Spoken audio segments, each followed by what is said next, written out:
लगभग आधी रात का समय था। एक नवयुवक अपने हाथ में एक बैग पकड़े हुए शायद अपने घर की ओर बढ़ रहा था, लेकिन उसके चेहरे पर एक अजीब सा डर था। वो अपने कदमों को तेज तेज बढ़ा रहा था, लेकिन जैसे ही वो गांव के कुएं के पास पहुंचा, उसका पूरा शरीर पसीने से भीग गया। वो वहां से मानो पलक झपकते ही गायब हो जाना चाहता। आलतू चलालतू आई बला को टाल दू, हे प्रभु रक्षा करना, यहाँ से सही सलामत चले जाऊं। उसने अपने कदमों की रफ्तार को तेज की, लेकिन जैसे ही वो कुएं के पास से गुजरा तो उसके कानों में किसी की पायल की आवाज पड़ी। उस आवाज को सुनकर डर के मारे उसके पैर वहीं जम गए और उसके कंधे पर उसे कुछ महसूस हुआ। उसने हिम्मत करके पीछे मुड़कर देखा तो घूंघट ओढ़े एक औरत उसके सामने खड़ी थी। उसे देखते ही डर से उसका चेहरा फीका पड़ गया। तभी उस औरत ने अपना हाथ उसके चेहरे की तरफ बढ़ाया और उसकी गर्दन को एक ही झटके में मरोड़ दिया और वो निढाल होकर जमीन पर गिर पड़ा। अगली सुबह जब लोग वहां से गुजरे तो कुएं के बाहर लोगों का जमावड़ा लग गया। सत्यानाश, पता नहीं ये किस किस को और लेकर जाएगी। पिछले 2 महीने में 5वीं मौत हुई है। ये मना किया था रात को यहाँ से कोई मत जाना। इंसानों को, हमारे जानवरों को, किसी को नहीं छोड़ा इसने। मुझे तो यह सती माता का प्रकोप लगे। सती आसरा का स्थान बनाना होगा। देवी को रोज भोग देवेंगे और कोई भी सूरज ढलने के बाद यहाँ ना आवेगा। देवी को रात के समय जरा सा भी विघ्न पसंद ना है। अपनी जान बचानी है तो यही करना होगा। माना जाता है कि गांव के कुएं और नदी पर सती आसरा का स्थान होता है, जिन्हें देवी का रूप माना जाता है। गांव में होने वाले इन हादसों की वजह से गांव वालों ने कुएं पर सती आसरा का एक छोटा सा मंदिर बनाया, जिसके भीतर कोई मूर्ति नहीं थी। बस गांव के लोग वहां देवी को भोग लगा सके, इसलिए वो मंदिर बनाया गया ताकि देवी का क्रोध शांत हो सके।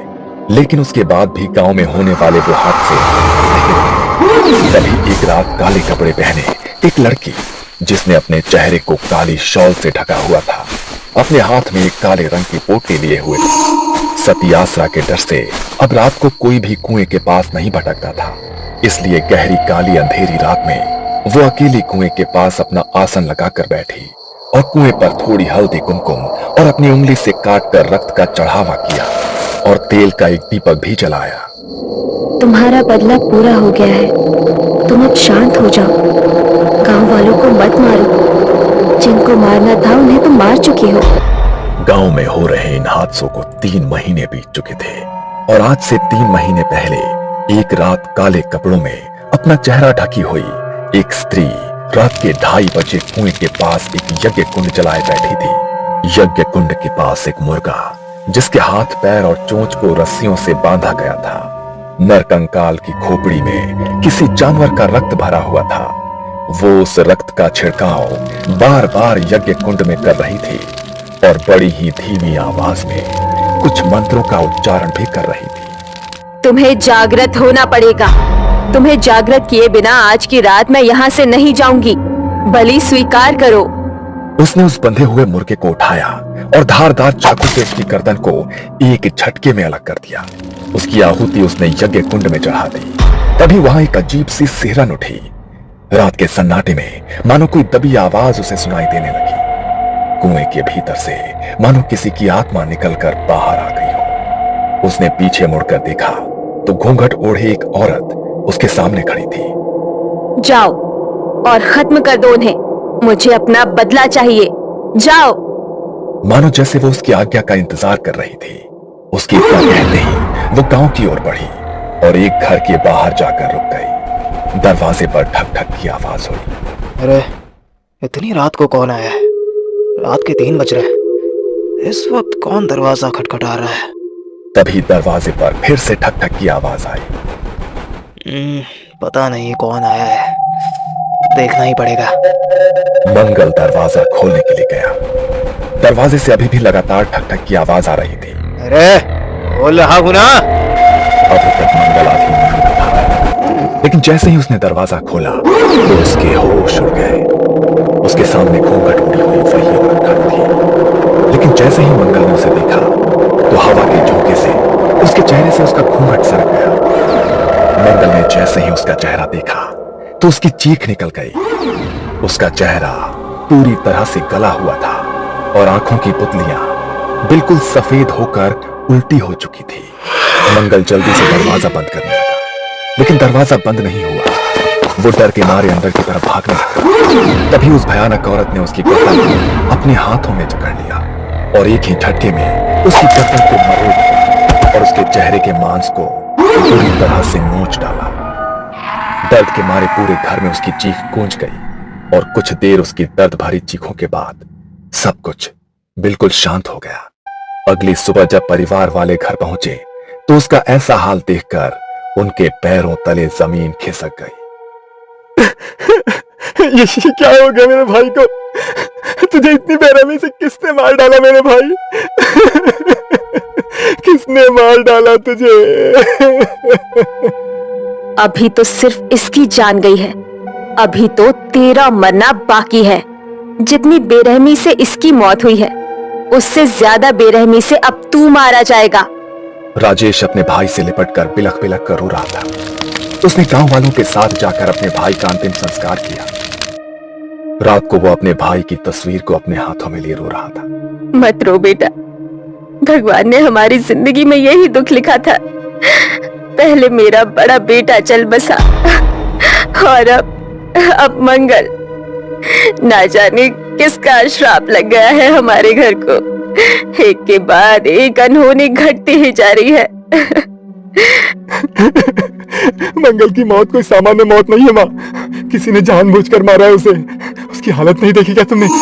कैसे उसके चेहरे पर पूरा मांस नोचा हुआ था। मैं वो फिर से याद नहीं करना चाहता हूँ माँ, लेकिन जिसने भी मेरे भाई के साथ ऐसा किया है, मैं उसे ढूंढ कर निकालूंगा। नहीं छोड़ूंगा उसे माँ, मैं नहीं छोड़ूंगा उसे। उन दोनों की आंखों के आंसू रुकने का नाम नहीं ले रहे थे।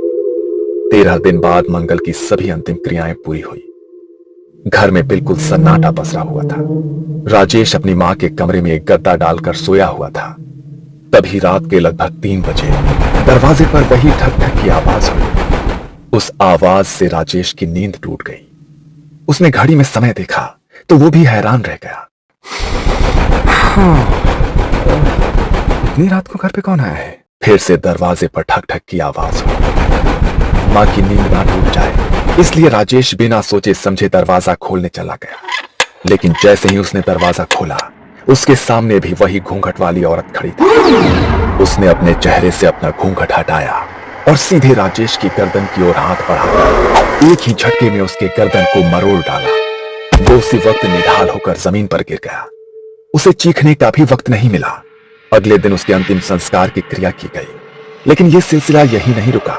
जैसे ही राजेश की मौत के 13 दिन बाद उसकी अंतिम क्रियाएं पूरी की गई तो उसके अगले दिन घर के आंगन में उनकी मां का मृत शरीर मिला, जिनके चेहरे का मांस मानो किसी वैश्य दरिंदे ने नोच लिया हो।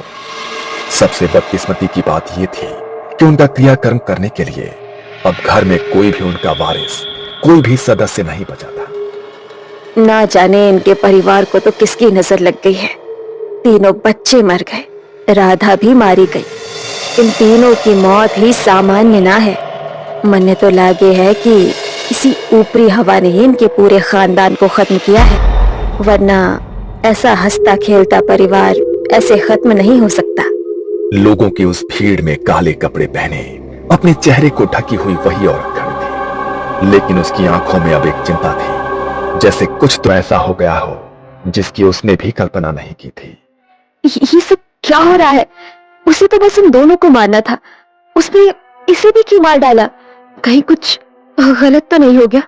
आधी रात को काला कपड़ा ओढ़कर वो फिर से अपने हाथों में पोटली लिए कुएं की तरफ बढ़ने लगी। लेकिन तभी उसने देखा कि कुएं के पास एक आदमी अपनी साइकिल से गुजर रहा है।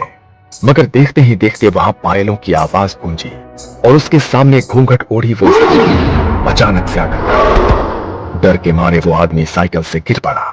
वो उसकी ओर बढ़ी और उसने उसके शरीर के मांस को पूरी तरह से नोच डाला। उसकी चीखों की आवाज पूरे गांव में गूंज उठी। ये देखकर काले कपड़ों से खुद को ढकी माया के होश उड़ गए। वो तुरंत ही वहां से भागकर अपने घर पहुंची। डर के मारे उसका पूरा शरीर कांप रहा था और आवाज हाँफ रही थी। ये सब क्या हो रहा है? मुझे उसे शांत करना होगा। वरना जो भी अब उस कुएं के पास से गुजरेगा वो उन सबको मार डालेगी। उसने उसे शांत करने की बहुत बार कोशिश की, लेकिन गांव में होने वाली मौतों की संख्या कम होने की बजाय दिन प्रतिदिन बढ़ती जा रही थी। इन हादसों को 3 महीने बीत चुके थे। माया अब अपनी आंखों के सामने किसी और को बलि चढ़ते हुए नहीं देखना चाहती थी, इसलिए आज उसकी शांति के लिए माया कुएं के पास बैठकर यज्ञ कर रही थी। तुम्हारा बदला पूरा हो गया है, तुम अब शांत हो जाओ। गांव वालों को मत मारो, जिनको मारना था उन्हें तुम मार चुकी हो। अब क्यों तुम गांव वालों की बलि देने पर तुली हो? तभी अचानक वहां बहुत जोर से हवा चलने लगी, जैसे कोई उसे अपनी मौजूदगी का एहसास कराना चाहता हो। कुएं की मंडेर पर चल रहा वो दीपक हवा के झोंके से बुझ गया और उसे भी अपने आसपास पायल की आवाज सुनाई देने लगी। उसने पीछे मुड़कर देखा तो वही औरत उसके सामने खड़ी थी। उसके चेहरे से घूंघट हट चुका था और उसका भयानक चेहरा गुस्से में उसे ही देख रहा था। देखो, तुम्हें शांत होना होगा। तुम अपनी छोटी बहन को इस तरह नहीं मार सकती। मैंने तो बस तुम्हारे बदले के लिए तुम्हें जागृत किया था। तुम दूसरों की जान क्यों ले रही हो? उन्होंने तुम्हारे साथ जो किया उसका बदला ले लिया है ना तुमने? आज से 4 महीने पहले गांव के एक घर में मातम का माहौल था। घर के बड़े बेटे का उसकी शादी के कुछ समय बाद ही निधन हो गया था। घर में 2 जवान बेटे थे, जिनकी नजर अपनी विधवा जवान भाभी पर पड़ गई थी। मंजू अपने पति की मौत के गम में खुद को अपने कमरे में बंद किए बस रोए ही जा रही थी। तभी उसके दरवाजे पर जोर जोर से खटखट की आवाज हुई। उस खटखट की आवाज से मंजू अचानक से सहम गई और दीवार की तरफ घिसटती चली गई। उसने दरवाजा नहीं खोला, तभी अचानक 2 लोग दरवाजा तोड़कर अंदर आ गए। इतनी देर से हम लोग दरवाजा खटखटा रहे हैं, तुझे समझ में नहीं आ रहा है? हैं? तुझे क्या लगा था कि तू दरवाजा नहीं खोलेगी तो हम अंदर नहीं आ पाएंगे? हैं? देखो, ऐसा मत करो। मैं तुम्हारी भाभी हूँ। भाभी माँ के समान होती है, कुछ तो सोचो। चुप, बिल्कुल चुप। तू इस घर की बहू है। अब हमारा भाई तो मारा गया, अब तुम्हारे ऊपर हमारा भी तो कुछ हक हुआ ना। अब अपने ये आंसू बंद करो। वो दोनों किसी शैतान की तरह हंसते हुए मंजू की तरफ बढ़ने लगे। मंजू इस तरह अपनी इज्जत को अपने हाथों बर्बाद होते नहीं देख सकती थी। उसने उन्हें धक्का दिया और बाहर की तरफ भागी। वो दोनों भी उसके पीछे पीछे भागे। उनसे अपना पीछा छुड़ाने के लिए वो गांव के कुएं की तरफ दौड़ी और उनसे अपना रक्षण करने के लिए कुएं के अंदर कूद गई। अब क्या करें? ये तो कुएं में कूद गई भाई। अरे अब कूद गई तो कूद गई, जल्दी निकल यहाँ से, वरना अगर किसी ने देख लिया ना तो इसके मरने का इल्जाम हमारे ऊपर ही लग जाएगा। मैं अच्छी तरह जानती हूँ कि क्यों मरी है मेरी बहन और कौन है उसकी मौत का जिम्मेदार। तेरी मौत का बदला तो मैं लेकर रहूंगी मेरी बहन।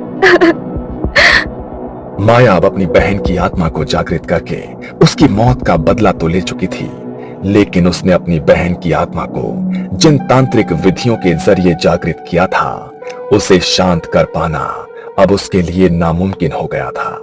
वो अपने कमरे में घबराई हुई बैठी थी। तभी रात के लगभग 1:30 बजे किसी ने उसका दरवाजा खटखटाया। इतनी रात के कौन आया है? माया ने जाकर दरवाजा खोला तो घूंघट के अंदर वो आत्मा अब उसके सामने खड़ी। उसे देखकर माया के रोंगटे खड़े हो गए।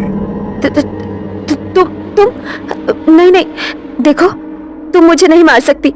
मैंने तो तुम्हें इसलिए जागृत किया था ताकि तुम अपनी मौत का बदला ले सको। होश में आओ।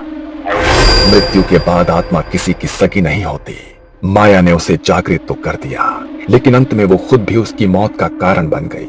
उसने अपने हाथ माया की गर्दन की तरफ बढ़ाए और एक ही झटके में उसके गर्दन को भी मरोड़ डाला और माया की कुछ आखिरी चीखों के बाद सब कुछ बिल्कुल शांत हो गया। कहा जाता है कि गांव के लोगों ने डर के मारे पूरे गांव को खाली कर दिया और दूसरी जगह स्थानांतरित हो गए, लेकिन लाल घूंघट में वो आत्मा आज भी उस गांव में भटकती रहती है और जो भी उसके सामने आता है उसे वो मौत के घाट उतार देती है। ये कहानी आपको अच्छी लगी हो तो हमें सब्सक्राइब करें, हमारा इंस्टाग्राम और फेसबुक पेज जरूर फॉलो करें। अगर आपके पास ऐसी ही कोई कहानी हो तो हमें कमेंट बॉक्स में भेजें। हम कोशिश करेंगे कि अगली एनिमेटेड स्टोरी आपकी होगी।